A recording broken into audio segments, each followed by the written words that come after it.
جو مثلاً وزیر قانون ہونا چاہیے وہ قانون کے اندر اس کی پی ایچ ڈی ہونی چاہیے، چاہے وہ کتنا ہی جاہل ہے. اور پی ایچ ڈی کرنے سے یا پی ایچ ڈی یا ماسٹرز کو وہ معیار بنا دیا گیا ہے جو علم کا، اور چونکہ مزدور کے پاس وہ پی ایچ ڈی کی ڈگری نہیں ہے، ماسٹرز کی ڈگری نہیں ہے، اس لیے وہ جاہل ہے، گوار ہے، اور اس کو عقل نہیں ہے کہ وہ اپنے بارے میں درست فیصلہ کر سکے. اور بیسیکلی یہ جمہوریت کے خلاف، اور وہ جو یہاں پہ جنرل بیٹھ کے پورے الیکشنز کو منور کرتے ہیں، وہ نظریاتی طور پر یہ سمجھتے ہیں کہ یہاں کے لوگوں کے اندر اتنی صلاحیت نہیں ہے، اتنی ان کے اندر عقل نہیں ہے کہ وہ اپنا کوئی درست نمائندہ جو ہے وہ منتخب کر سکیں. اس لیے ہمیں جو ہے وہ دیکھیں کتنا مشکل کام کرنا پڑتا ہے، الیکشن منور کرنے پڑتے ہیں، سارا جو ہے وہ بیلٹ پیپر بھی چھپوانے پڑتے ہیں، اور یہ آر او وغیرہ سارا ڈرامہ کرنا پڑتا ہے. وہ عوام کی بہتری کے لیے، کیونکہ جاہل لوگ ہیں، گوار لوگ ہیں، اور اپنا درست جو ہے وہ نمائندہ منتخب نہیں کر سکتے. لیکن ہم جو مارکسزم ہے وہ یہ سمجھتا ہے کہ جو عوام ہے یا جو محنت کش طبقہ ہے وہ سب سے ایڈوانس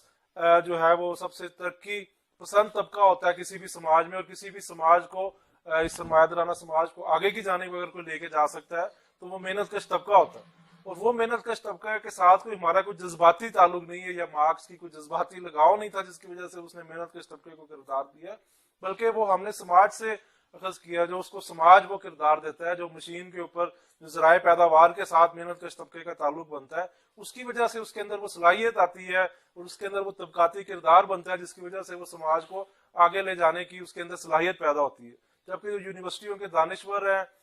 جو بڑے بڑے ریسرچر اور محقق اور بڑے بڑے جہاں پہ صحافی آپ کو ٹی وی کے اوپر بڑی بڑی دانش بگاڑتے ہوئے نظر آئیں گے، وہ در حقیقت سرمایہ داروں کے دلالی کا کردار ادا کر رہے ہوتے ہیں، اور حکمران طبقے کے جو فرسودہ اور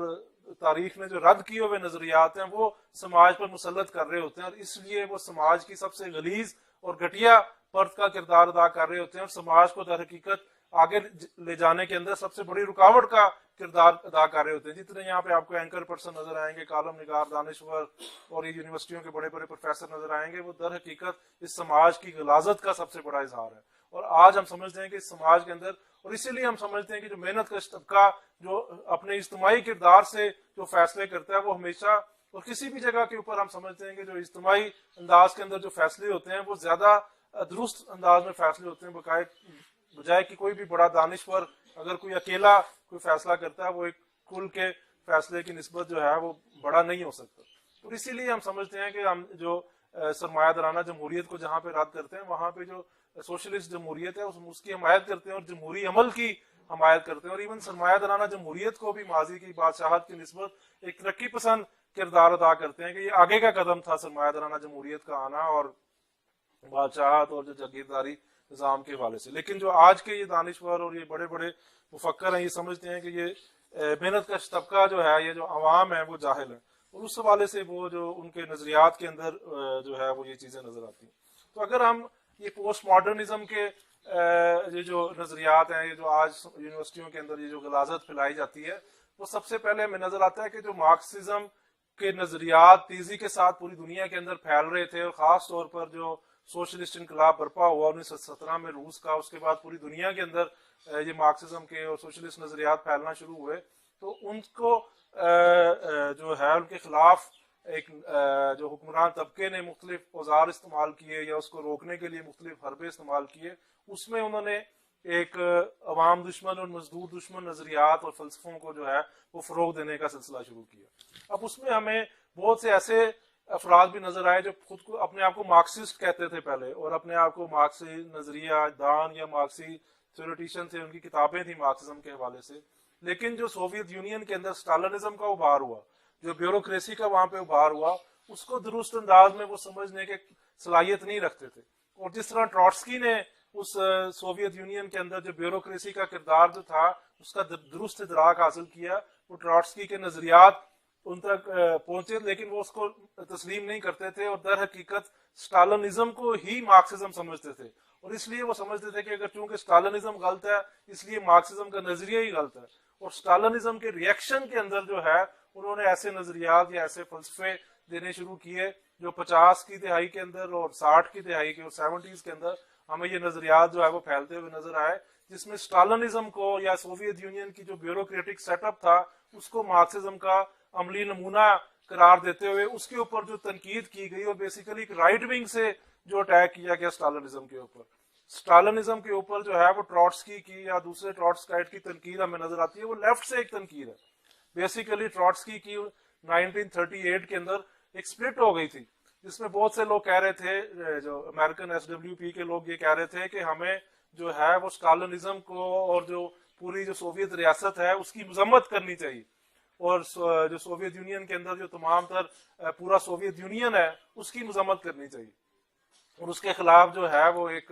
لڑائی لڑنے کی ضرورت ہے. جبکہ ٹروٹسکی نے کہا کہ ہمیں سوویت یونین کے اندر جو منصوبہ بند معیشت ہے اور وہاں پہ جو نجی ملکیت کا خاتمہ ہوا ہے اور جو ذرائع پیداوار اجتماعی ملکیت میں آئے ہیں, ہم اس کا آخری دم تک دفاع کرتے رہیں, اور اسٹالنزم کی جکڑ ہے, جو اس پہ بیوروکریسی کا غلبہ ہے, ہم اس کی مذمت کریں گے اور اس کے خلاف لڑائی لڑیں گے. اور آپ سب دوست جانتے ہیں کہ ٹروٹسکی کا اور اسٹالن کا ایک بہت شدید لڑائی تھی. اس کے بچے اس نے مروا دیے, اسٹالن نے اس کو جلا وطن کر دیا, اس کو جو ہے وہ بڑی مشکلات اس کی زندگی کے اندر آتی رہی, اس پہ مختلف حملے ہوتے رہے, اور آخر میں قتل بھی اس کو ایک اسٹالن کے ایجنٹ نے کیا. لیکن اس کے باوجود جہاں پہ ٹروٹسکی اسٹالنزم کی اور بیوروکریسی کی مذمت کرتا تھا, وہاں پہ پوری زندگی جو ہے جو سوویت یونین کی حاصلات تھیں, جو منصوبہ بند معیشت تھی اور وہاں پہ جو اجتماعی ملکیت تھی اس کا دفاع کرتا رہا. لیکن وہاں پہ ایسے لوگ بھی تھے جو کہتے تھے کہ جو اسٹالنزم ہے وہ در حقیقت مارکسزم ہی ہے, اور ہم اس وجہ سے مارکسزم کی ہی مذمت کرتے ہیں اور مارکسزم کے خلاف کھڑے ہوتے ہیں, جو در حقیقت مارکسزم نہیں تھا, اور نہ لینن کے اور مارکس کے نظریات سے اسٹالنزم کا کوئی تعلق تھا. تو در حقیقت اسٹالنزم کے ریئیکشن میں ہمیں یہ پوسٹ ماڈرنزم جو ہے 60 اور 70 کی دہائی کے اندر فرانس میں اور یورپ کے دوسرے ملکوں کے اندر ابھرتا ہوا نظر آتا ہے, جس میں ایک انہوں نے پوائنٹ یہ بنایا کہ ہم ٹوٹیلیٹیرینزم کے خلاف ہیں, کہ ایک آمریت کسی بھی سماج کے اندر پیدا ہوگی, ہم ہر اس نظام کے خلاف ہیں جس میں وہ ہٹلر کو, مسولینی کو اور اسٹالن کو اور سرمایہ داری کو بھی ایک ہی صف کے اندر رکھتے تھے, اور یہ کہتے تھے کہ یہ سماج کو کنٹرول کرنے کے نظام ہے, اس لیے ایک ایسا سماج ہونا چاہیے جس میں کوئی کسی کو کنٹرول نہ کر سکے. تو ہم سمجھتے ہیں کہ بالکل ایک اس میں انارکسٹ رجحان بھی نظر آتا ہے, لیکن وہ بالکل ایک سماج کی اور اس کی جو سائنس ہے اس کے بالکل خلاف ایک چیز نظر آتی ہے, جس میں ہم سمجھتے ہیں کہ مارکسزم یا سوشلزم کی بات کرتے ہیں وہ ایک مزدور جمہوریت کی بات کرتے ہیں, جس میں جمہوری انداز میں تمام لوگوں کی رائے شامل ہوتے ہوئے وہ فیصلے ہوتے ہیں, لیکن اس کے اندر آپ کو ایک سینٹرلائزیشن کی بھی ضرورت ہے. جب آپ پلانڈ اکانومی کی بات کرتے ہیں تو اس میں جہاں تمام مزدوروں کی, تمام محنت کشوں کی, عوام کی اس میں رائے شامل ہوتی ہے, تو اس کے بعد ایک سینٹرلائز نظام کی ضرورت ہے جو اس پھر منصوبہ کو لاگو کر سکے اور اس کے نتیجے میں جو تمام حاصلات ہیں اس کو مینج کر سکے, اور اس حوالے سے جو ہے اس کو سینٹرلائزیشن کی ضرورت ہے. لیکن وہ کبھی بھی جو مزدور جمہوریت ہے وہ اسٹالنسٹ یا جو سوشلزم ہے وہ اسٹالنزم یا اس کی جو بیوروکریٹک سیٹ اپ ہے اس کی حمایت نہیں کرتا, بلکہ اس کی مخالفت کرتا ہے. اور ٹروٹسکی نے اور اس کے بعد آنے والے تمام مارکسسٹوں نے ہمیشہ اس کے خلاف ایک ناقابل مصالحت لڑائی لڑی. اور اسی طرح اس اسٹالنزم کو اگر ہٹلر کے اس کے ساتھ کمپیئر کیا جائے اور اس کو ایک ہی صف میں کھڑا کر دی جائے تو وہ بھی غلط ہے. فاشزم کے اوپر واضح موقف ہے مارکسسٹوں کا کہ وہ ایک سماج کا سرمایہ داری کی غلاظت کا ایک نچڑا ہوا ارک ہے, اور سرمایہ داری جس طرح سماج کو چلاتی ہے, جیسے سرمایہ داری کے جو ریاست کے اوپر کل کافی تفصیل سے بحث ہوئی ہے کہ سرمایہ دارانہ ریاست میں اور ایک سوشلسٹ مزدور ریاست میں کیا فرق ہوتا ہے, اور وہ کس طرح سماج کو چلانے کے مختلف طریقہ کار ہے, اور ان کو ایک ہی صف میں کھڑا کر کے یہ کہہ دیا جائے کہ تمام ریاستیں ہی ختم ہو جانی چاہیے اور سماج کو کنٹرول کرنے کا تمام جو نظام ہے وہ ختم ہو جانا چاہیے, جو ہم سمجھتے ہیں کہ بالکل ایک غلط اور بےہودہ اور ایک بھونڈا طریقہ کار ہے سماج کو چلانے کا. ہم نے سوشلزم اور پھر اس کی جو آگے کمیونزم کے حوالے سے بھی بات کی کہ کس طرح وہ ریاست کا خاتمہ جو ہے اس کی طرف لایا جا سکتا ہے, اور کسی طرح جو نظام کے اندر جو باقی جو ادارے ہیں ریاستی ان کو کیسے ختم کیا جا سکتا ہے, وہ ایک بتدریج عمل ہوگا. اور سوشلزم اور پھر کمیونزم کا سفر اس کو بڑی تفصیل سے بیان کرتا ہے. لیکن جب آپ یہ کہتے ہیں کہ اسی نظام کے اندر رہتے ہوئے ہی اداروں کو ختم کر دیا جائے اور جو سرمایہ کے رشتے ہیں ان کی تسلیم کرنے سے انکار کر دیا جائے اور صرف کہا جائے کہ ریاست کا ادارہ یا کوئی اور ادارہ جو ہے وہ ختم ہو جائے, لیکن جو سرمایہ دارانہ رشتے ہیں, جو سرمایہ کا نظام ہے, جو معاشی نظام ہے, اس کے اوپر تنقید نہ کی جائے تو وہ بالکل ایک بےہودہ تنقید بن جاتی ہے. اسی طرح ہم سمجھتے ہیں کہ مارکسزم جو ہے وہ جو کل اب تاریخی مادیت کا جو نظریہ دریافت کیا مارکس نے, ہم سمجھتے ہیں کہ وہ انسانی جو شعور ہے اس کی ایک معراج ہمیں مارکسزم میں نظر آتی ہے, اور تاریخی مادیت کا نظریہ نظر آتا ہے، جس میں ہمیں نظر آتا ہے کہ جو آج کا سماج ہے وہ ایک لمبے تاریخی عمل کے نتیجے میں آج یہاں پر پہنچا ہے. جب ہم نے کل ریاست کو ڈسکس کیا تو اس کا تاریخی ارتقاء ساتھ ڈسکس کیا کہ آج کی جو ریاست ہے وہ کوئی خلا سے اچانک وجود میں نہیں آ گئی، یا کسی دانشور کے نظریے کے تحت اچانک لوگوں نے فیصلہ کیا کہ نہیں ہم نے یہ پارلیمنٹ کا نظام بنانا ہے اور اس طرح یہ عدالتیں بنانی ہیں، بلکہ ریاست کا یہ سارے ادارے ایک مسلسل ارتقاء کے نتیجے میں، جس میں انقلابات ہیں، فرانس کا انقلاب ہے اور دوسرے انقلابات آپ کو عظیم نظر آتے ہیں، جس کے نتیجے میں آج ریاست کا دائرہ بنا. اسی طرح جب آج ہم نے معیشت کو یا کرنسی کو ڈسکس کیا تو اس کو اس کی تاریخی ارتقاء میں ڈسکس کیا کہ ایک دن کے اندر آج کا جو ڈالر یا جو بینکوں کا نظام بنا ہے وہ اس کے پیچھے ایک تاریخی عمل ہے، ہزاروں سال کی انسانی تہذیب کا عمل ہے جس کو ارتقاء کرتے ہوئے یہاں تک پہنچا. اسی طرح جو فلسفہ یا مارکسی فلسفہ ہے وہ مارکس کے ذہن کی اختراع نہیں ہے، بلکہ ہزاروں سال کا فلسفے کا اور انسانی شعور کا سفر ہے جس کو طے کرتا ہوا وہ ہمیں مارکسزم کے اندر جو ہے وہ اپنے عروج کے اوپر نظر آتا ہے. اس میں افلاطون کا کردار ہے، ارسطو کا کردار ہے اور دوسرے بڑے بڑے جو فلسفی آپ کو نام نظر آتے ہیں، اور وہ بھی ایک سماج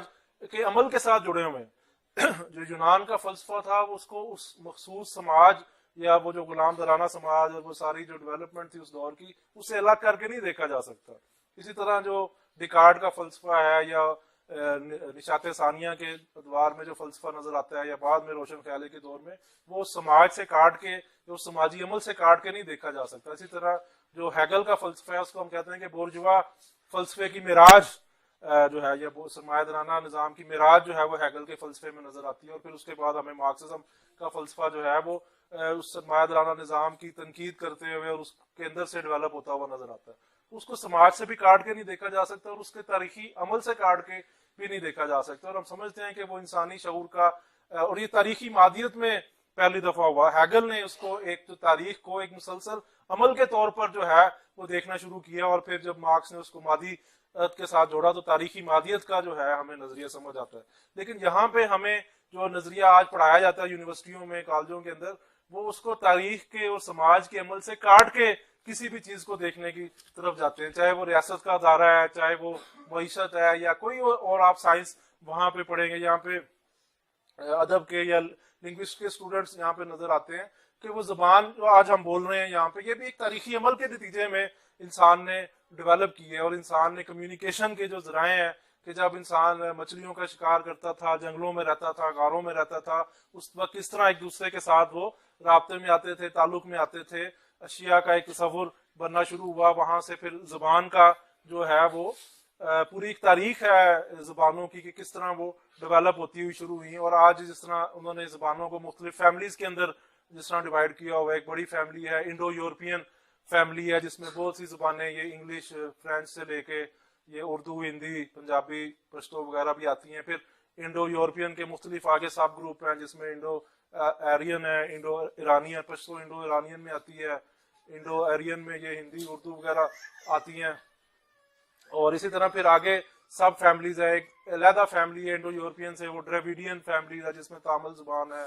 اور وہ تیلگو زبان وغیرہ آتی ہیں. تو مختلف چائنیز لینگویج ایک لحاظ، تو انہوں نے پوری زبانوں کا ارتقاء بتایا ہے کہ کس طرح ہزاروں سال سے زبانوں کا ارتقاء اگر آپ تاریخ دیکھتے جائیں گے. اور اسی طرح سماج آگے بڑھتا گیا ہے تو اس کے اندر مختلف زبانیں، جس طرح اردو کے اندر آپ کو مختلف دوسری زبانوں کے بھی الفاظ نظر آئیں گے. اور ایک سماج کے ارتقاء کے نتیجے میں آج کی زبان جو ہے وہ ہمیں وجود کے اندر بنتی ہوئی نظر آتی ہے. پھر جو الفاظ کی آپ دیکھیں گے کہ علیحدہ علیحدہ تاریخ بھی ہے، لیکن وہ پھر اس کا استعمال بھی بدلتا جاتا ہے. اگر آج سے آپ 200 سال پہلے کی اردو پڑھیں یا ایون غالب کے دور کی اردو پڑھیں تو وہ مشکل ہو جاتی ہے. ایون شیکسپیئر کو انگلش میں اور آج کی انگلش میں پڑھنا مشکل ہو جاتا ہے، اس کو سمجھنا ہی بعض کا پڑھا ہی نہیں جاتا کہ ایسے الفاظ ہیں، داؤ ہے یا اس طرح کے الفاظ ہیں جو آج استعمال ہی نہیں ہوتے جو شیکسپیئر. بلکہ شیکسپیئر کو بھی کہا جاتا ہے کہ اس نے تقریباً 1800 کے قریب نئے الفاظ جو ہے وہ ڈکشنری میں شامل کیے، کیونکہ شیکسپیئر کا دور ایسا تھا جب پرانا جاگیرداری نظام ختم ہو رہا تھا اور صنعتی انقلاب تھا اور ایک سرمایہ داری کا آغاز ہوتا. ایک بڑا تبدیلی کا اور ارتقاء کا دور تھا، تیز ترین انقلابات کا دور تھا، اور اس میں نئے فینومناز جب ابھرے اور پھر نئے الفاظ شیکسپیئر نے جو ہے وہ دریافت کیا. آج شیکسپیئر کی انگلش جو ہے وہ نہیں پڑھی جاتی، آج دوسری انگلش آ گئی ہے. بلکہ جب سے یہ ایس ایم ایس اور موبائل فون آئے ہیں تو بہت سے الفاظ ہیں جو کہ نئے آتے جاتے ہیں تو زبانوں کا بھی سماج کے ساتھ ساتھ ارتقا شروع ہو جاتا ہے. لیکن یہاں پہ جو نظریات ہیں وہ جس طرح ریاست کو اس کے تاریخی عمل سے اور سماجی عمل سے کاٹتے ہیں, معیشت کو کاٹتے ہیں, اسی طرح زبانوں کو بھی وہ اس کے تاریخی عمل سے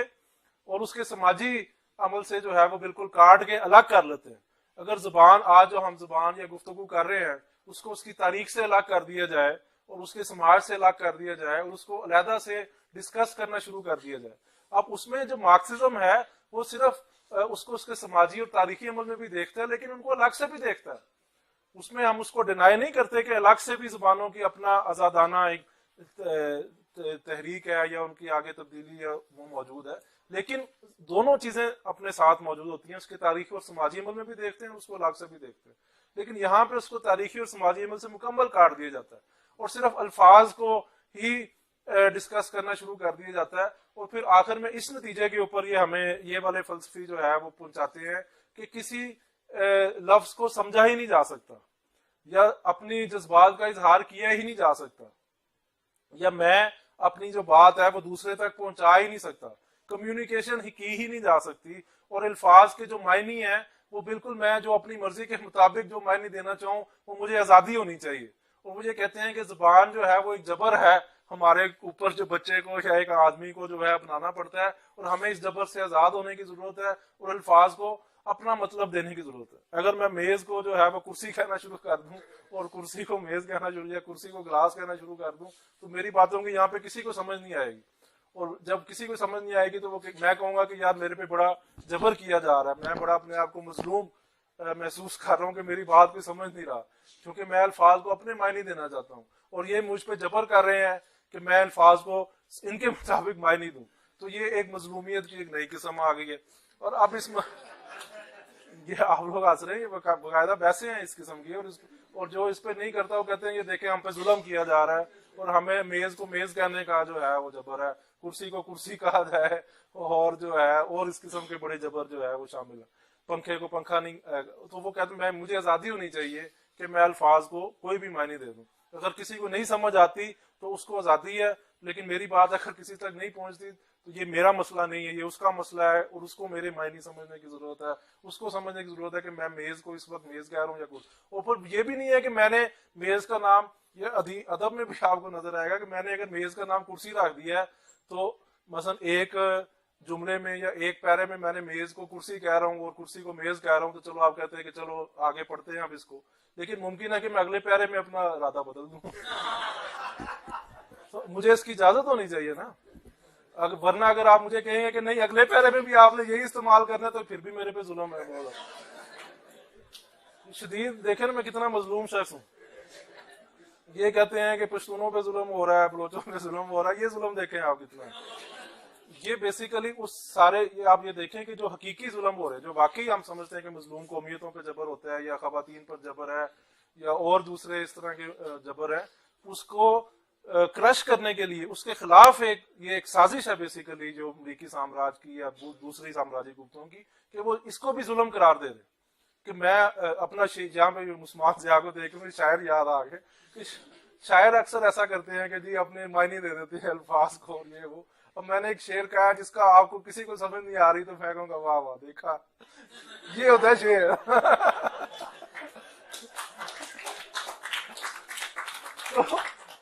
یہ ہے پوسٹ ماڈرنزم بیسیکلی. اور آپ یہ دیکھیں کہ وہ الفاظ کو اپنے اور اس میں وہ کہتے ہیں کہ کوئی بھی جملہ جو ہے وہ ضرورت, اور وہ کہتے ہیں کہ کمیونیکیٹ کیا ہی نہیں جا سکتا, اور وہ زبان کو اس کو الفاظ کو یا جملوں کو اپنے معنوں میں استعمال کرنے کی کوشش کرتے ہیں, اور ایک بےہودگی کی انتہا ہے, آپ اس کی لمٹس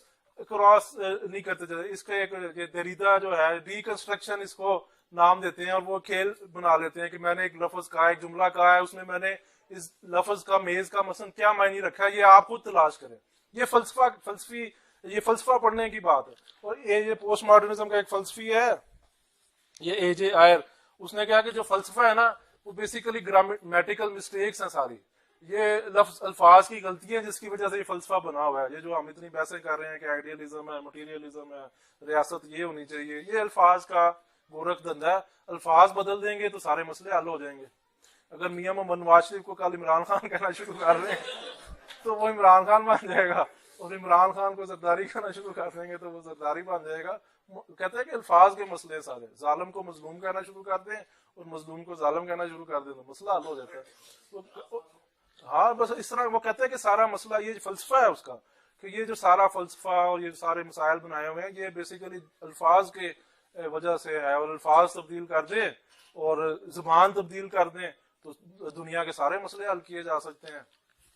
آپ کہہ رہے ہیں یہ قیمتیں, ہاں یہ باقاعدہ یہ سرمایہ داری کی طرف سے, سامراج کی طرف سے اتارا جاتا ہے, اور اس میں پھر آپ کہتے ہیں کہ یار ہمیں چیزوں کی سمجھ ہی نہیں آتی, اگر آپ اس طرح کی باتیں کر رہے ہیں ہمیں تو سمجھ ہی نہیں آتی. تو وہ کہتے ہیں کہ چیزوں کو سمجھ آ ہی نہیں سکتی, چیزوں کو جانا ہی نہیں جا سکتا, اور یہ ان کا ایک بنیادی اصول ہے. اور یہ پھر ہمیں نظر آتا ہے کہ یہ کوئی نئی بات نہیں ہے. سب سے پہلی بات تو یہ کہ یہ سارے فلسفے کو نیا بنا کے پیش کرتے ہیں, اور جو مارکسزم پہ الزام لگایا جاتا ہے کہ یہ پرانا ہو گیا جی, یہ 150 سال پرانا ہے جی, اس وقت اتنی ترقی نہیں تھی ہوئی, کمپیوٹر نہیں تھا آیا, فلانا نہیں تھا آیا, ڈمکانا نہیں تھا, انسان چاند پہ نہیں پہنچا تھا, ڈونلڈ ٹرمپ اس وقت صدر نہیں بنا تھا, اس لیے مارکسزم پرانا ہو گیا. اور یہ چونکہ نیا ہے, اور یہ بات یہ ہے کہ نیا ہونے کا مطلب درست ہونا نہیں ہوتا. کبھی بھی جو نئی چیز ہے ضروری نہیں ہے کہ وہ ٹھیک بھی ہو اور درست بھی ہو, نئی چیز غلط بھی ہو سکتا. اب پی ٹی آئی نہیں ہے, عمران خان نیا وزیر اعظم ہے, نیا پاکستان بھی لے کے آ رہا ہے, لیکن اس کا مطلب نہیں ہے کہ نیا پاکستان جو ہے وہ ٹھیک بھی ہوگا, اس میں بیماروں کو علاج ملے گا, یا جو محنت کش ہے اس کو پوری اجرت ملے گی, یا استحصال ختم ہو جائے گا. نئے پاکستان کا یہ مطلب ہرگز نہیں ہے. اسی طرح نئے فلسفے کا مطلب لازمی نہیں ہے کہ وہ ٹھیک بھی ہوگا یا درست بھی ہوگا. جس میں وہ ایک کہانی ہے اس کی, الادین کی, آپ نے پڑھی ہوگی الادین کی کہانی. تو اس کے گھر میں پرانے چراغ پڑے ہوئے تھے, تو باہر ریڑھی پہ بندہ آیا, اس نے کہا نئے چمکتے ہوئے جو ہے وہ چراغ خرید لو, اور یہ کر لو, سستے دے رہا ہوں, پرانا دے کے نیا لے لو. تو الادین گھر پہ نہیں تھا, تو اس کی بیوی نے کہا یہ دیکھو کتنا اچھا سودا ہے. اس نے پرانا جو گھسا ہوا چراغ تھا پرانا نظر وہ دے کے تو نیا چمکتا ہوا بالکل وہ چراغ لے لیا, لیکن اس میں سے جن نہیں نکلتا تھا. اور مسئلہ یہ ہے کہ وہ چمک رہا تھا, وہ نیا تھا, لیکن وہ پرانا جس کے اندر سے جن نکلتا تھا وہ زیادہ بہتر ہے. تو ضروری نہیں ہے کہ جو نئی چیز ہے وہ بہتر بھی ہو. اب دوسرا بات یہ ہے کہ یہ نئے بھی نہیں ہے. پہلی بات تو یہ ہے کہ یہ کلیم کرتے ہیں کہ ہم نیا فلسفہ ہے, مارکسزم پرانا ہو گیا, لیکن سوال یہ ہے کہ یہ نئے بھی نہیں ہے. اور یہ جو باتیں کر رہے ہیں یہ بہت پہلے کی جا چکی ہیں. سب سے زیادہ اگر بات کی جائے تو ہیگل سے پہلے جو فلسفی تھا کانٹ, اس نے یہ بات بہت زیادہ ڈیٹیل کے اندر کی تھی کہ شے کو جانا نہیں جا سکتا, کہ تھنگ ان اٹ سیلف کو ہم جان ہی نہیں سکتے. اور اس کا جواب ہیگل نے انتہائی مدلل انداز میں بڑی تفصیل کے ساتھ دیا تھا کہ شے کو جانا جا سکتا ہے, اور شے کو جاننے کا پورا کیا عمل ہوتا ہے وہ اس نے بتایا تھا. پھر جس طرح اینگلز نے لکھا کہ تھنگ ان اٹ سیلف کو نہ صرف جانا جا سکتا ہے بلکہ ہم اس کو استعمال بھی کر سکتے ہیں. جیسے ہم مختلف چیزوں کو لکڑی کو استعمال کرتے ہوئے میز بنا لیتے ہیں, اور لکڑی کو اپنے لیے استعمال کر لیتے ہیں. لوہے سے ہم کرسی بنا لیتے ہیں, اور چیزیں بنا لیتے ہیں, اپنے استعمال کی گاڑی بنا لیتے ہیں, ہوائی جہاز بنا لیتے ہیں. تو شے کو نہ صرف جانا جا سکتا ہے بلکہ اس کو اپنے لیے استعمال بھی کیا جا سکتا ہے, اور یہی شے کو جاننا ہوتا ہے. لیکن جو کانٹ تھا وہ یہ کہتا تھا شے کو جانا ہی نہیں جا سکتا. اور یہ بھی ہمیں آخر میں اسی نتیجے پر لے کے آتے ہیں کہ بھائی آپ کسی چیز کو جان ہی نہیں سکتے, اور آپ جو کہتے ہیں کہ ہم جان گئے ہیں, آپ صرف اس کی, جس طرح کانٹ یہ کہتا تھا کہ آپ اس کی پراپرٹیز کو جانتے ہیں, جس طرح کانٹ یہ کہتا تھا کہ آپ میز کو نہیں جان سکتے, آپ میز کے رنگ کو جانتے ہیں, میز کے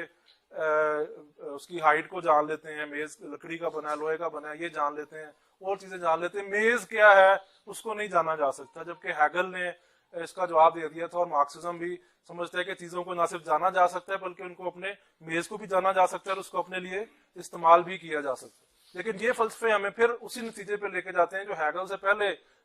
جو ہے وہ 18ویں صدی کے اندر کانٹ بات کرتا تھا کہ شے کو جانا ہی نہیں جا سکتا. اور یہ بات بھی ہم دیکھتے ہیں کہ یونان کے اندر بہت پہلے ہو گئی تھی, اور وہ جو پلیٹو کے ساتھ اس کا ڈائلاگ ہے گریگوریس کا, گورگیاس کا جو ڈائلاگ ہے, اس میں وہ 3 پوائنٹ بناتا تھا گورگیاس, جس کا جو ہے وہ آج پھر یہ فلسفے جو ہے وہ ہمیں وہ بناتے ہوئے نظر آتے ہیں. سب سے پہلے وہ کہتے ہیں کہ نتھنگ ایگزسٹ, وہ کہتا ہے کہ کوئی چیز وجود ہی نہیں رکھتی. اب یہ سارے کامریڈ جانتے ہیں کہ آئیڈیلزم کی اور مٹیریلزم کی بڑی تاریخی ایک بحث ہے, جس میں ہم مادیت پسندی کی بات کرتے ہیں, اور ایک جو اینیت پرستی جس کو کہا جاتا ہے, یا آئیڈیلزم جس کو کہا جاتا ہے, کہ جس میں وہ کہتے ہیں کہ مادہ وجود ہی نہیں رکھتا. جبکہ مٹیریلسٹ یہ کہتے ہیں کہ مادہ ہمارے سے باہر وجود رکھتا ہے, اور اس کی ایک اپنی موجودگی ہے, اور اگر آج ہم یہاں پہ نہیں بھی ہیں تو مادہ وجود رکھے گا, اور اس کی ایک اپنی حرکت کے قوانین ہیں جو موجود رہتے ہیں. لیکن جو اینیت آئیڈیلسٹ ہیں وہ یہ کہتے ہیں کہ مادہ وجود نہیں رکھتا، یہ صرف ہمارا خیال ہے کہ مادہ باہر سے وجود رکھتا ہے. یہ پلیٹو کے ساتھ گورگیاس کا یعنی کہ آج سے 2-2.5 سال پہلے یہ ڈائلاگ ہو چکا ہے. اور یہ بھی فلسفے اپنی بنیاد یہ رکھتے ہیں کہ یہ آئیڈیلسٹ ہیں ویسے، اور یہ سبجیکٹو آئیڈیلسٹ ہیں، اس پہ بات کرتے ہیں کہ وہ کہتے ہیں کہ وجود کوئی چیز ہمارے باہر رکھتی ہی نہیں ہے، اور یہ ہمارا خیال ہے کہ یہ دنیا ہے، یہ ہمارا خیال ہے کہ یہ ریاست وجود رکھتی ہے، ہمارا خیال ہے کہ سرمایہ داری ہے یا سرمایہ کا رشتہ ہے یا ڈالر موجود ہے یا چائنا اور امریکہ کی لڑائی ہو رہی ہے یا کل افغانستان کے اندر 80 لوگ بم دھماکے میں مر گئے ہیں، یہ ہمارا خیال ہے. اور اگر ہم ایسا سوچنا چھوڑ دیں گے تو کوئی اور خیال بنا سکتے ہیں اور وہ ساری چیزیں جو ہے. دوسرا وہ اس نے کہا تھا کہ if it exists it cannot be known، کہ اگر کوئی ہمارے باہر کوئی چیز وجود رکھتی ہے تو ہم اس کو جان ہی نہیں سکتے. جو میں پہلے بات کی کہ وہ جانا ہی نہیں جا سکتا. ریاست کیا ہے یا جو دنیا کے اندر جو سماج ہے یا جو کرنسی یا معیشت کی اکانومی کی ہم نے بات کی ہے یا کسی بھی جو زبان ہے یا ایک دوسرے کے جو خیالات ہیں اس کو بھی نہیں جانا جا سکتا. اس میں یہ ایک بڑی مشہور مثال دیتے ہیں کہ میری دانت میں اگر درد ہو رہا ہے تو میں اپنا درد آپ کو بیان نہیں کر سکتا، کیونکہ جو میرا دانت میں درد ہے وہ مختلف ہے جو کسی اور کے دانت میں درد ہو رہا ہے. اور مسئلہ یہ ہے کہ جو دانت کے درد کی دوائی ملتی ہے وہ سب لوگوں کو ایک جیسی ہی ملتی ہے، یا پیراسیٹامول، کل سے کامریڈ کافی پیناڈول ایک کامریڈ ڈھونڈ رہا تھا. اب ہر ایک کو الگ الگ درد ہے لیکن سب کو پیناڈول کھاتے ہیں تو آرام آ جاتا ہے. مسئلہ لیکن یہ کہتے ہیں کہ ہمارے جو سر کا درد ہے یا میرے جو دانت کا درد ہے وہ مختلف ہے آپ کے دانت کے درد سے، اور آپ کے دانت ہر ایک کے دانت کا درد مختلف ہے. اور آپ جب ڈاکٹر میرے سے پوچھتا ہے کہ آپ کو دانت میں درد ہے تو میں صرف ظاہری علامات اس کی بتا رہا ہوتا ہوں یا میرے اندر جو جسمانی تبدیلیاں آ رہی ہوتی ہیں. جو درد کی حقیقت ہے وہ میں بیان ہی نہیں کر سکتا اپنے جو، یا جیسا شاعر کہتے ہیں کہ جو میرے دل میں درد جو اٹھا ہے وہ کوئی نہیں دنیا کا بندہ جان سکتا. اور وہ جو ہاں یہ شاعر اکثر یہی کہتے ہیں کہ جو مجھے درد لاگے ہے. لیکن مسئلہ یہ ہے کہ جب وہ شاعر جب ہم غالب کا یا میر کا شعر پڑھتے ہیں تو وہ درد پھر ہمیں اٹھتا ہوا بھی دھواں سا اٹھتا ہوا محسوس بھی ہوتا ہے ہلکا ہلکا کہ وہ دھواں کہیں ہمارے اندر سے بھی اٹھی رہا. تو وہ جو ہے وہ یہ کہتے ہیں کہ وہ آپ اپنے دانت کا درد یا کوئی بھی جو تکلیف ہے جو انسان محسوس کرتا ہے وہ کسی کو بیان کی ہی نہیں جا سکتی، کمیونیکیٹ ہی نہیں کی جا سکتی، وہ الفاظ ہی نہیں بنے. کیونکہ الفاظ بھی وہ کہہ رہے ہیں کہ جنرل الفاظ ہے جو ہر کوئی، جس طرح پیراڈال کی گولی ہر کوئی استعمال کر لیتا ہے، اس طرح الفاظ بھی وہی الفاظ ہیں جو باقی دوست بھی استعمال کرتے ہیں، میں بھی استعمال کر لیتا ہوں. اس لیے وہ الفاظ تو جنرل ہے، میرے لیے اسپیسیفک کوئی لفظ نہیں بنا. یا یہ جو میز ہے، یہ جو میز ہے جو میں اس کو جس طرح دیکھتا ہوں یا جب میں اس کو اس طرح استعمال کر سکتا ہوں وہ دنیا کا کوئی اور بندہ نہیں جان سکتا. تو اس میں وہ بیسیکلی کولیکٹیوٹی کو کاٹنے کی، بیسیکلی یہ سارے فلسفے جو اگر آپ بنیادی طور پر دیکھیں تو انسان کو انسان سے دور کرنے کی اور کاٹنے کی بات. جس طرح میں نے پہلے کہا کہ مارکسزم محنت کش طبقے کے اوپر یقین رکھتا ہے اور اس کی ایک طبقاتی جڑت کے اوپر، ایک طبقاتی لڑائی کے اوپر یقین رکھتا ہے. یہ فلسفے انسان کو انسان سے کاٹنے کا اور انسان کو ایک دوسرے سے دور لے جانے کی کوشش کرتے ہیں. اور وہ کہتے ہیں کہ ہر انسان چونکہ دوسرے سے الگ ہے اس لیے ان کی جو لڑائی ہے وہ بھی ہر انسان کی الگ ہوگی، اور مل کے کوئی لڑائی جو ہے وہ لڑنا جو ہے وہ بیوقوفی ہوگی یا لڑی ہی نہیں جا سکتی. کیونکہ میں آپ کا درد اور تکلیف نہیں سمجھ سکتا تو ہم مل کے کیسے ایک لڑائی لڑ سکتے ہیں. جب تنخواہ نہیں ملتی کسی فیکٹری کے اندر یا تنخواہوں میں اجرت میں اضافے کے لیے مزدور ہڑتال کرتے ہیں تو وہ کہتے ہیں کہ ہر ایک کا درد مختلف ہے. مثلا اجرت سب کو ایک جتنی مل رہی ہے، گھر کے اندر فاقے ہو رہے ہیں، بجلی کا بل آ رہا ہے، دوسرے مسائل ہیں. وہ کہتے ہیں نہیں، ہر ایک کا علیحدہ علیحدہ مسئلہ ہے، اس لیے ہر ایک کو سرمایہ دار کے خلاف اکٹھے ہو کے لڑائی لڑنے کی ضرورت نہیں ہے. یا نواز شریف یا عمران خان جو مہنگائی بے روزگاری پھیلا رہے ہیں وہ ہر ایک کے اوپر الگ الگ اثرات مرتب کر رہی ہے، اس لیے اکٹھے ہو کے لڑنے کی ضرورت نہیں ہے، الگ الگ ہو کے لڑو. اس کا جو اصل میں ہمیں سیاست کے اندر اس کا اظہار نظر آتا ہے، اس کو سمجھنے کی ضرورت ہے کہ کس طرح یہ مزدور دشمن اور عوام دشمن نظریات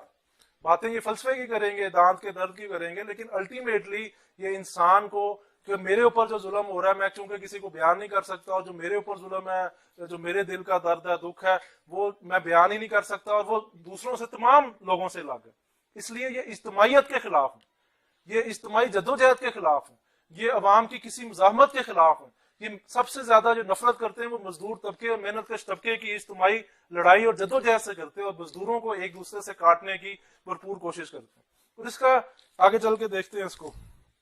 یہ اس میں جو ہمیں نظر آتا ہے کہ جس طرح اور کہتے ہیں کہ پھر